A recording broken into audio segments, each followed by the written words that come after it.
Hello everyone, कैसे हैं आप सभी। Welcome back to my YouTube channel create learner. तो देखो, हम लोग इंडियन पॉलिटी की सीरीज को आगे बढ़ाते हैं। कल की वीडियो में मैंने आप लोगों को बताया था कि हम लोगों ने फंडामेंटल राइट को स्टार्ट किया था। क्लियर है। अब अगर मैं क्विक रिवीजन आप लोगों को दूं, जो भी स्टूडेंट मेरी क्लास में नए जुड़ रहे हैं उनको मैं अगर क्विक रिवीजन दूं, तो मैंने इससे पहले पॉलिटी के बहुत सारे लेक्चर्स ले लिए हैं और उसमें मैंने जब हमारा कॉन्स्टिट्यूशन को स्टार्ट किया था तो मैंने पार्ट 1 को पढ़ा दिया था इसमें कि भाई पार्ट 1 में क्या चीजें पढ़ेंगे हम लोग। मैंने बताया था कि हमारे पार्ट 1 क्या बात कर रहा है। पार्ट 1 बात कर रहा है यूनियन एंड इट्स टेरिटरी की बात कर रहा है कि भाई किस क्षेत्र में या किस टेरिटरी में हम लोग हैं, उसका नाम क्या है और उसका पॉलिटिकल स्ट्रक्चर कैसा है। अब इस क्षेत्र में कौन लोग रह रहे हैं, उनको हमने कहा है सिटीजन। ठीक है, तो इन सिटीजन्स के लिए हमने पढ़ा था पार्ट 2। क्लियर है, पार्ट 2 हमने क्लियर कर लिया था। अब हम पार्ट 3 पढ़ रहे हैं कि भाई जो सिटीजन रह रहे हैं ये कुछ फंडामेंटल कुछ राइट्स की भी तो डिमांड करते हैं ना, तो उनके राइट्स को ही क्या कहा गया है, हमने फंडामेंटल राइट्स कहा है। ठीक है, तो पार्ट 3 बेसिकली किसकी बात कर रहा है, फंडामेंटल राइट्स की बात कर रहा है। और इसमें मैंने प्रीवियस क्लास में मैंने इसको स्टार्ट करा दिया था कि भाई फंडामेंटल राइट को फंडामेंटल ही क्यों कहा जाता है, क्यों इन अधिकारों के आगे मौलिक शब्द जुड़ा है। ठीक है, और मैंने इसके कुछ फीचर्स बताए थे और ये भी बताया था कि भाई हमारे कॉन्स्टिट्यूशन में ओरिजिनली कितने राइट्स थे और आज हमारे पास कितने फंडामेंटल राइट्स अवेलेबल हैं। क्लियर। तो अब जो स्टार्ट कर रहे हैं, हम लोग पढ़ रहे हैं आर्टिकल 12 को, जैसे कि आप लोगों को हेडिंग में दिख रहा होगा। ठीक है, तो लेकिन मैं अगर आपको ये बताऊं कि आप ना जो जितना भी फंडामेंटल राइट्स पढ़ेंगे ना, कईयों ने पॉलिटी वाली जो बुक है उसको बहुत बार देख लिया होगा, पढ़ा भी होगा, और उसमें एक स्पेसिफिक बात आप लोगों ने नोट की होगी कि जितने भी आप आर्टिकल्स पढ़ते हैं ना, लाइक फंडामेंटल राइट्स में आर्टिकल 13, 14, 15, 16 ऐसे करके जितने भी पढ़ते हैं, जो भी फंडामेंटल राइट्स हम पढ़ते हैं, तो उसमें एक स्पेसिफिक शब्द बार बार इस्तेमाल होता है कि भाई स्टेट ये नहीं करेगा, स्टेट ये नहीं करेगा, इस तरीके से काम नहीं कर सकता है जिससे किसी के फंडामेंटल राइट्स अबॉलिश्ड हो। स्टेट इक्वालिटी को मतलब हनन नहीं करेगा, किसी के स्वतंत्रता के अधिकार को नहीं छीन सकता है, किसी के धर्म के अधिकार को नहीं छीन सकता है। हालांकि सब में कुछ ना कुछ अपवाद अप्लाई होते हैं, लेकिन जहां तक मैं बात बताऊं आप लोगों को, तो जो भी फंडामेंटल राइट्स हैं वो बेसिकली बात करते हैं स्टेट के ऊपर कुछ रिस्ट्रिक्शंस अप्लाई करते हैं। ठीक है, पहली बात आप लोगों को ये समझ में आई कि फंडामेंटल राइट क्या कर रहे हैं, स्टेट के ऊपर रिस्ट्रिक्शंस अप्लाई कर रहे हैं, स्टेट के लिए ये नेगेटिव है। क्लियर हुआ। अब जब हम बात कर रहे हैं बार बार स्टेट की, तो भाई ये स्टेट है क्या, थोड़ा सा स्टेट के बारे में भी समझ लेना जरूरी है। तो ये जो आपको आर्टिकल 12 है ये यही बता रहा है कि भाई स्टेट क्या बताया गया है या स्टेट की डेफिनेशन क्या दी गई है। तो आर्टिकल 12 क्या बात कर रहा है कि what is the state, that means definition of state article 12 बताता है। ठीक है, देखो आर्टिकल 12 क्या बता रहा है, डेफिनेशन ऑफ द स्टेट, राज्य की परिभाषा दे रहा है कि किस चीज के लिए या किन चीजों को या किन लोगों को रोका गया है फंडामेंटल राइट्स को अब्रोगेट करने के लिए, हनन करने के लिए। तो ये हम लोगों को आर्टिकल 12 में पढ़ना है। क्लियर है।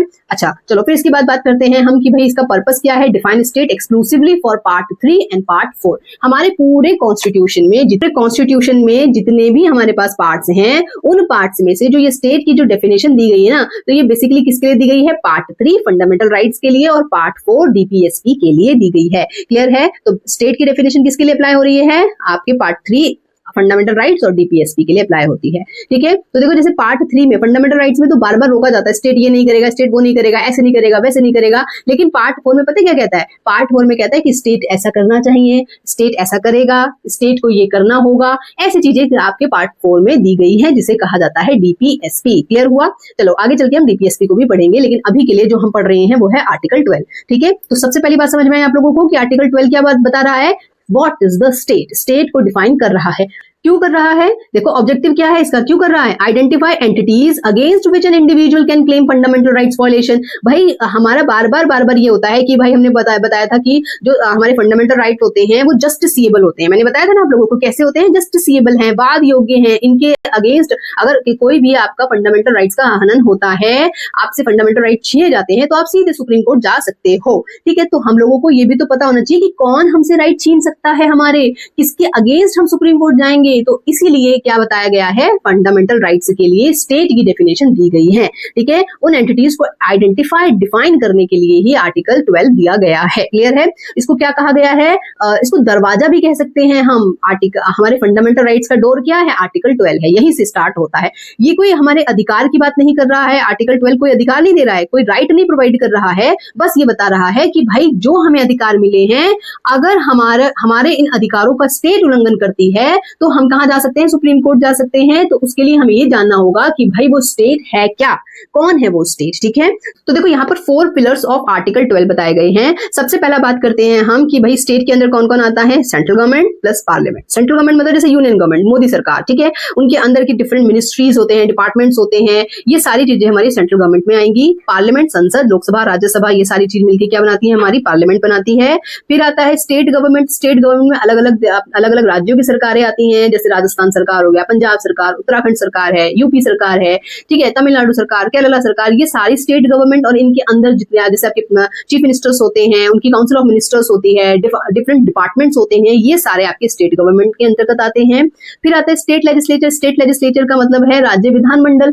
राज्य विधानमंडल में विधानसभा, दैट मींस स्टेट असेंबलीज, और दूसरा क्या हो सकती है, कहीं कहीं पर जहां पर स्टेट लेजिस्लेटिव की काउंसिल्स हैं, विधान परिषद है, वो भी आपकी किसके अंतर्गत आती है, स्टेट की डेफिनेशन के अंतर्गत ही आएंगी। क्लियर हुआ, 2 चीजें समझ में आई आप लोगों को। अब तीसरी क्या है, लोकल अथॉरिटीज। लोकल अथॉरिटीज का मतलब है जैसे आपकी पंचायत होती हैं, म्यूनिसिपैलिटीज होती हैं, डिस्ट्रिक्ट बोर्ड्स होते हैं, ये सब चीजें आती हैं आपकी लोकल अथॉरिटीज के अंतर्गत आती है। क्लियर हुआ।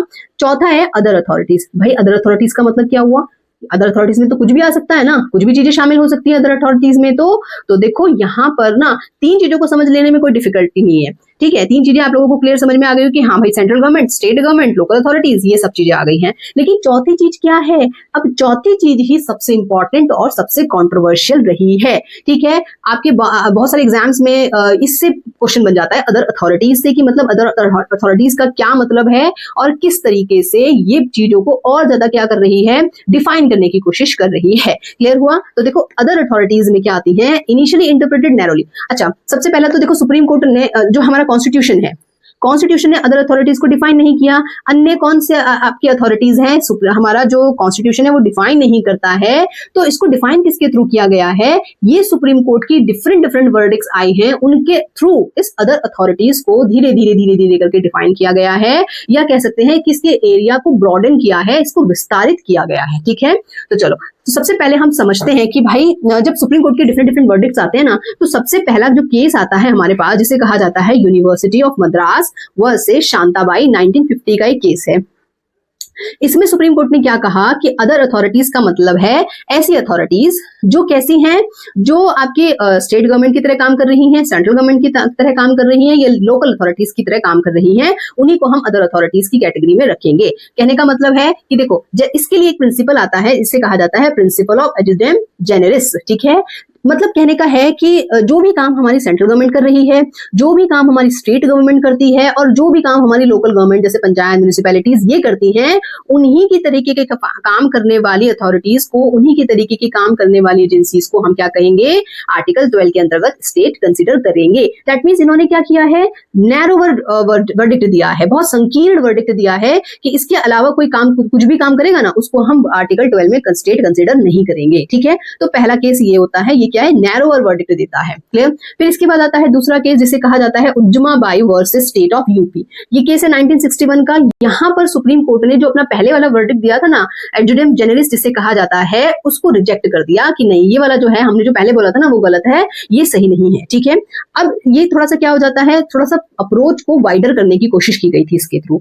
फिर आता है हमारे पास तीसरा केस आता है Rajasthan electricity board versus Mohan Lal का केस आता है 1967 में। यहां पर सुप्रीम कोर्ट ने क्या कहा कि भाई जितनी भी स्टैट्यूटरी बॉडीज होती हैं, स्टैट्यूटरी बॉडीज अभी समझाती हूँ कि स्टैट्यूटरी बॉडीज किसे कहते हैं, कि जो भी स्टैट्यूटरी बॉडीज होंगी उनको हम स्टेट कंसीडर कर सकते हैं अंडर आर्टिकल 12, ठीक है। तो यहां समझो कि स्टैट्यूटरी बॉडीज किसे कहते हैं। तो स्टैट्यूटरी बॉडीज का मतलब है जब भी कोई निकाय, कोई बॉडी पार्लियामेंट के द्वारा कानून बनाकर बनाई जा रही है, संसद ने कोई कानून बनाया, उस कानून के तहत आपने कोई बॉडी बना दी, कोई निकाय बना दिया, तो उसे कहा जाता है स्टैट्यूटरी बॉडी, ठीक है। या फिर कोई स्टेट गवर्नमेंट ने कोई कानून पास करके कोई बॉडी बना दी, उसको हम क्या कह सकते हैं, स्टैट्यूटरी बॉडी। दैट मींस कोई स्टैट्यूट के थ्रू, कोई कानून के थ्रू कोई बॉडी बनी है तो उसे कहा जाता है स्टैट्यूटरी बॉडी। तो कोर्ट ने कहा कि जो भी स्टैट्यूटरी बॉडीज होंगी उनको क्या कहेंगे, हम उनको बोलेंगे अदर अथॉरिटीज के अंतर्गत आर्टिकल 12 में स्टेट कंसिडर किया जा सकता है। है उसे। ठीक है, समझ में आया कि क्या कहा? पहले क्या कहा कि भाई प्रिंसिपल ऑफ एजुडेम जेनेरिस को कहा कि भाई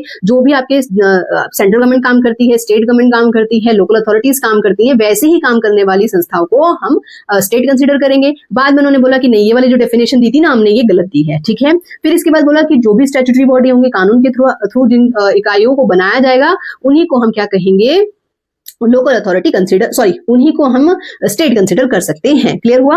एक बार आप लोगों को ये थोड़ा सा एजुडेम जेनेरिस जो ये प्रिंसिपल है, इसको थोड़ा सा समझाना चाहूंगी कि देखो इसका मतलब है कि अगर मैं यहां पर आपको कुछ ऑप्शंस दूं, लाइक मैं आपको बोलूं Apple, mango, banana and dash, आप यहां पर क्या फिल करेंगे? आप यहां पर चेयर फिल करेंगे? आप यहां पर फैन फिल करेंगे? नहीं ना, आप क्या फिल करेंगे? यहाँ पर कोई फ्रूट ही आप लोग फिल करेंगे ना।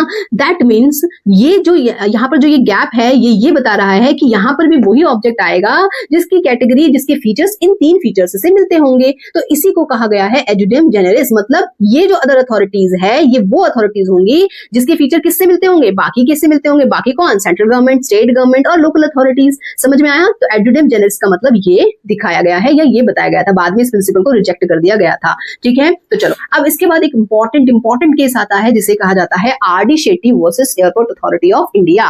ठीक है, अब ये जो केस था, ये क्या कर रहा था? ये जो एयरपोर्ट अथॉरिटी है, ये एक व्यक्ति है, आर.डी. शेट्टी नाम के व्यक्ति थे। ठीक है, इन्होंने कोई टेंडर वगैरह की कोई बात हुई होगी इनकी, उसको लेकर के मतलब लाइक एक कुछ केस आता है इसमें कि जो इनका कहना था, जो शेट्टी जी है, इनका कहना था कि एयरपोर्ट अथॉरिटी ने हम मेरे फंडामेंटल राइट्स को अब्रोगेट किया है, हनन किया है, तो मैं सीधा कोर्ट जा सकता हूं।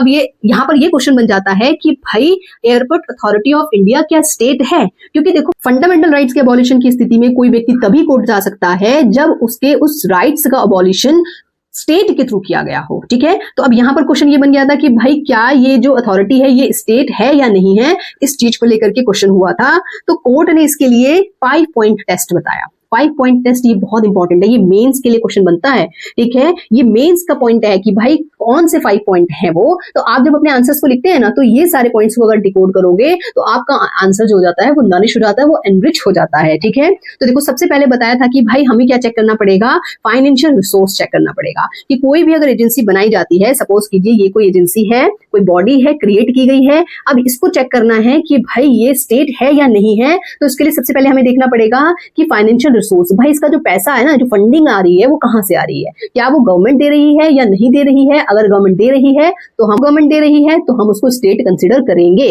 ठीक है, दूसरा है क्रिएशन बाय स्टैट्यूट, क्या वो किसी कानून के थ्रू बनाई गई है या नहीं बनाई गई है? अगर कानून के थ्रू बनाई गई है तो हम उसमें से क्या कर सकते हैं? उसको कंसीडर कर सकते हैं एज अ स्टेट की तरीके से। ठीक है, फिर आता है deep and pervasive control. Control किसका है? उस बॉडी पर कंट्रोल किसका है? अगर स्टेट का अगर गवर्नमेंट का कंट्रोल है, चाहे वो स्टेट गवर्नमेंट हो, चाहे वो आपकी यूनियन गवर्नमेंट हो, किसका कंट्रोल है ये भी चेक किया जाएगा। दैट मीन्स पहले फाइनेंशियल रिसोर्स, फंडिंग किसके थ्रू प्रोवाइड हो रही है, क्रिएशन कैसे किया गया है उसका, कंट्रोल किसका है उस पर। ठीक है, फंक्शनल कैरेक्टर कैसा है कि गवर्नमेंटल की तरह, मतलब जो आपकी सरकारी जो आपके काम होते हैं उन्हीं के तरीके से फंक्शन परफॉर्म कर रही है या नहीं कर रही है, ये भी चेक किया जाएगा। मोनोपोली कैसी है? अगर सरकार ने उसको क्रिएट किया है और मोनोपोली दी है, मोनोपोली का मतलब क्या होता है कि भाई उस फील्ड पर किसी और, मतलब जो भी वो काम दिया गया है उसको, उस काम को करने की किसी और को इजाजत नहीं है, तो उसे मोनोपोली कहा जाएगा। फॉर एग्जाम्पल जैसे स्टील है, ठीक है, या फिर आप कह सकते हैं आयरन का है कोई काम, तो अगर किसी भी एक एजेंसी को वो काम मिला है तो उसे क्या कह सकते हैं? मोनोपोली कहा जाएगा, उस फील्ड में उसको मोनोपोली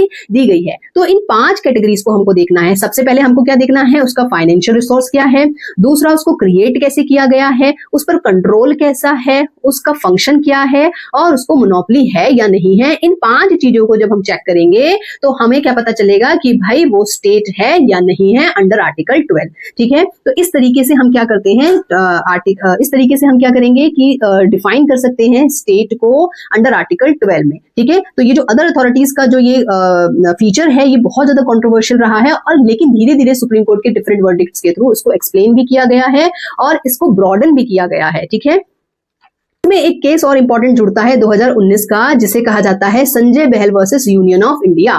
ठीक है, तो ये जो संजय बहल और यूनियन ऑफ इंडिया का जो केस था, इसमें बेसिकली ये बात कही गई थी कि यूनाइटेड नेशन अंडर आर्टिकल 12 के अकॉर्डिंग स्टेट कंसिडर किया जा सकता है या नहीं। ठीक है, तो बाद में मतलब एक सुप्रीम कोर्ट के वर्डिक्ट क्या कहते हैं कि भाई यूनाइटेड नेशन हमारी कैटेगरी में नहीं आता है या हमारे यूनाइटेड नेशन हमारे जुरिस्डिक्शंस में नहीं आता है, ये इंटरनेशनल ऑर्गेनाइजेशन है और जितने भी इंटरनेशनल ऑर्गेनाइजेशन होंगे वो आर्टिकल 12 के अकॉर्डिंग आपकी अदर अथॉरिटीज में ट्रीट नहीं किए जाएंगे। ठीक है, तो इस तरीके से अलग अलग वर्डिक्ट्स के थ्रू हमारा अदर अथॉरिटीज को क्लियर किया गया है। तो मैंने पूरा आप लोगों को आर्टिकल 12 कंप्लीट समझा दिया है। इसमें एक कॉन्सेप्ट आता है जिसे प्रिंसिपल ऑफ इंस्ट्रूमेंटेलिटी कहा जाता है, वो भी मैं आप लोगों को बता दूंगी। लेकिन अभी के लिए ये समझिए कि भाई आर्टिकल 12 आपका कंप्लीट क्लियर हो जाता है प्रीलिम्स और मेंस के पॉइंट ऑफ व्यू से। अब यहाँ से कोई भी क्वेश्चन बनता है ना, तो आप इजीली उसको ट्रैक कर सकते हैं, इजीली क्लियर कर सकते हैं। ठीक है, क्या आपको वीडियो पसंद आई होगी, और वीडियो पसंद आई हो तो प्लीज चैनल को लाइक शेयर एंड सब्सक्राइब जरूर कीजिएगा। Thank you.